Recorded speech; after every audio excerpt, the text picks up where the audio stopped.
할머니 수녀님이 들려주는 성경 이야기.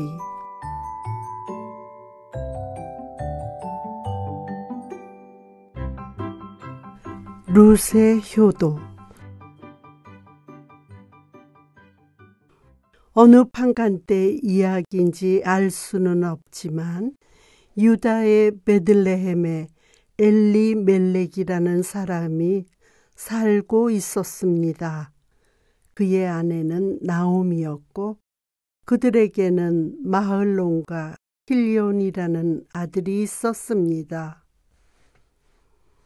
어느 해 큰 가뭄 때문에 흉년이 들어 먹을 것이 없어 고생하던 엘리멜렉은 아내 나오미와 두 아들을 데리고 유다 동쪽에 있는 모압으로 이사를 하였습니다.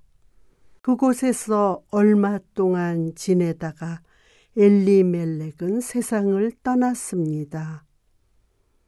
나오미는 두 아들이 결혼할 때가 되자 모압 여자와 결혼을 시켰습니다. 두 며느리의 이름은 오르파와 룻이었습니다. 그런데 10여 년간 행복하게 살다가 마흘론과 킬론이 세상을 떠나자 나오미는 두 며느리와 살게 되었습니다. 그 무렵 나오미는 유다에 다시 풍년이 들고 살기가 좋아졌다는 소식을 듣게 되었습니다. 나오미는 고향으로 돌아갈 결심을 하고 어느 날 두 며느리를 불러 앉히고 말했습니다. 너희가 그동안 죽은 내 두 아들과 나에게 고맙게 해준 것을 하느님께서 아셔서 너희에게 후한 상을 내려주시길 바란다. 나는 이제 고향으로 돌아가련다. 그러니 너희는 부모님께로 돌아가 다시 결혼을 해서 행복하게 살도록 하여라. 이 말을 들은 오르파와 룻은 울면서 말했습니다. 어머니, 안 됩니다. 저희는 어머니를 모시고 어머니 고향으로 함께 가겠습니다. 아니다. 나는 이미 늙어서 너희를 행복하게 해줄 자신이 없으니 어서 너희 부모님께로 돌아가거라. 두 며느리는 소리내어 울었습니다. 나오미가 간곡하게 타이르자 오르바는 울면서 시어머니를 끌어안고 작별 인사를 하고 친정으로 돌아갔습니다. 그러나 룻은 떠나려 하지 않았습니다. 저는 어머니 고향으로 함께 가서 살겠습니다. 어머니 결례가 제 결례요. 어머니의 하느님이 제 하느님이십니다.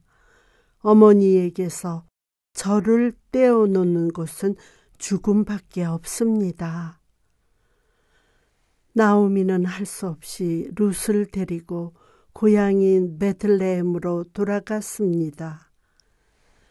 고향을 떠난 지 오랜 세월이 흐른 뒤였으나 많은 여인들이 나오미를 알아보고 반갑게 맞아 주었습니다. 나오미 아냐? 어서 와요.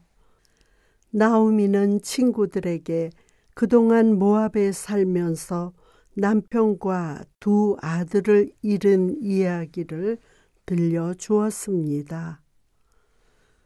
때는 보리를 거두어 들이는 여름이었습니다. 10년 전에 버리고 간 나오미네 밭은 일구지를 않아서 잡초만 무성할 뿐이었습니다. 밭을 일구어 농사를 지으려면 많은 시간이 걸렸습니다. 빈손으로 돌아온 나오미와 룻은 당장 먹고 살기가 어려웠습니다. 하루는 룻이 시어머니에게 말씀드렸습니다. 어머니, 보리를 수확하는 계절이니 들에 나가 이삭이라도 주워 오겠습니다.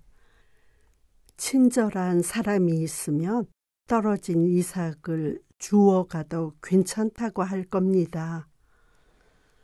룻은 아침 일찍 들러 나갔습니다. 그 당시 유다인들 풍습에는 추수할 때 곡식을 모조리 거두어 들이지 말고 떨어진 이삭을 그대로 두어 가난한 자와 외국인이 주워 가도록 하는 규정이 있었습니다. 룻이 보리 이삭을 주우러 간 곳은 엘리멜렉의 친척인 보아즈라는 대지주의 밭이었습니다. 넓은 밭에는 많은 일꾼들이 보리를 수확하고 있었습니다. 룻이 열심히 보리 이삭을 줍고 있을 때 밭에 나와 있던 보아즈가 룻을 보고 일꾼들에게 물었습니다. 저 여자는 누구냐? 바로 며칠 전에 나오미와 함께 돌아온 모압 여자 룻입니다. 밭에 떨어진 이삭을 줍게 해달라기에 그렇게 하라고 했더니 저렇게 열심히 이삭을 줍고 있습니다.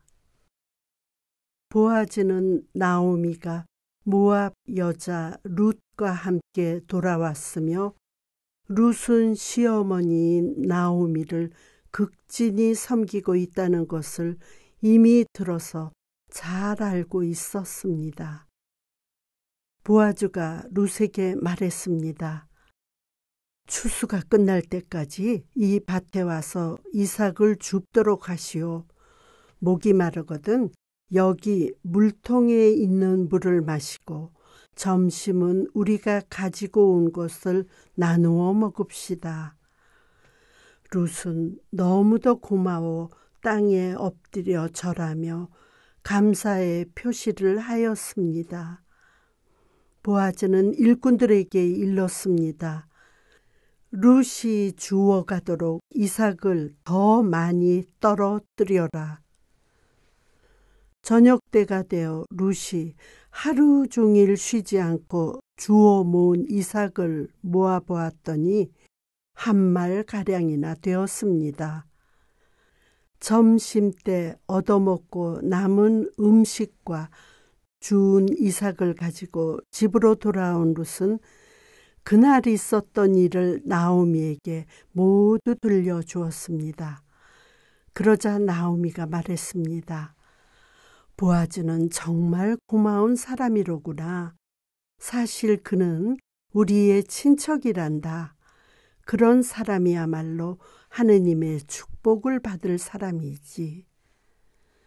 룻은 추수가 끝나는 날까지 매일 보아즈의 밭에 가서 이삭을 주우면서 시어머니를 모셨습니다.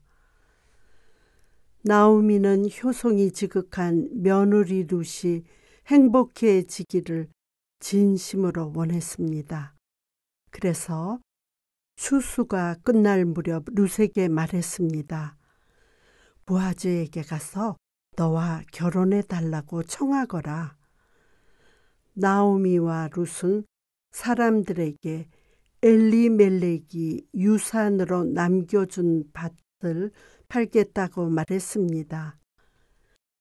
모세의 법에는 대를 이어갈 자손이 없는 미망인의 땅을 살 권리는 미망인의 친척에게 있었으며 그 땅을 사는 친척은 그 미망인과 결혼을 해야 하는 규정이 있습니다. 친척 중에서도 가까운 인척 순위에 따라 우선권이 주어지며 그가 이 권리를 포기할 때에는 다음으로 가까운 친척이 그 권리를 갖게 되었습니다. 보아즈가 룻에게 말했습니다. 나에게도 그대와 결혼할 의무가 있지만 나보다 더 가까운 친척이 있어. 만일 그가 당신과 결혼을 하겠다고 하면 어쩔 수 없는 일이지만 싫다고 하면 나는 반드시 당신과 결혼하겠소. 보아즈는 룻과 결혼할 수 있는 우선권을 가진 친척을 만나 엘리멜렉의 밭을 사겠느냐고 물어보았습니다. 친척이 대답했습니다. 내가 그 밭을 사겠소.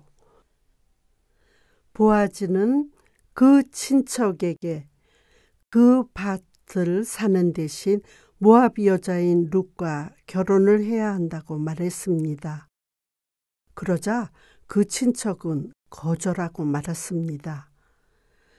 내가 사고 싶은 밭이긴 하지만 갑자기 그럴 마음이 없어졌어. 생각이 있거든 당신이나 사시오. 우선권이 있는 친척은 유다인의 관습에 따라 자기 권리를 포기한다는 표시로 신발 한 짝을 벗어 보아즈에게 건네주었습니다. 보아즈는 그 신발을 받아들고 장로들에게 가서 증거를 보이고 그들 앞에서 나오미의 밭을 사고 룻과 결혼을 하였습니다. 하느님은 이 두 사람의 결혼을 축복해 주셨습니다. 결혼 후 룻이 아들을 낳았는데 오벳이라고 이름을 지었습니다. 보아즈와 룻은 물론 나오미도 오랫동안 매우 행복하게 살았습니다. 룻은 메시아가 태어날 다윗 왕가의 한 사람이 되었습니다.